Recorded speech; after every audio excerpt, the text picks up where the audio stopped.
நம்முடைய ஜோதிட சாஸ்திரத்தில் வாஸ்து என்பது மிக முக்கியமான ஒன்றாகும். அதாவது வீடுகளில் தொடங்கி தொழில் செய்யும் இடம் வரை வாஸ்து சரியாக இருக்க வேண்டும். அப்பொழுதுதான் நாம் அந்த இடத்தில் நிம்மதியாக அமர்ந்து வேலை செய்ய முடியும்.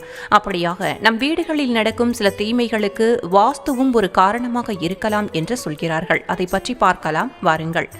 நமக்கு இறைவனின் அருள் இருந்தால் நமக்கு நடக்க இருக்கும் தீமை நன்மை பற்றி முன்பே அறிகுறிகள் காண்பித்துவிடும்.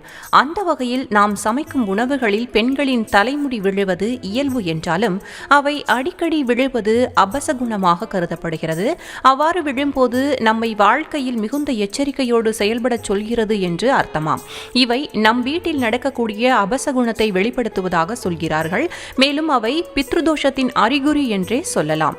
நம் வீட்டில் இறந்த நம் முன்னோர்களின் மகிழ்ச்சியின்மையை இது குறிக்கிறது என்கிறார்கள். அதோடு நம் வீட்டில் கணவன் மனைவி இடையே பெரிய பிரச்சனைகள் வருவதற்கான வாய்ப்புகளாக கூட இருக்கலாம் என்றும் சொல்லப்படுகிறது.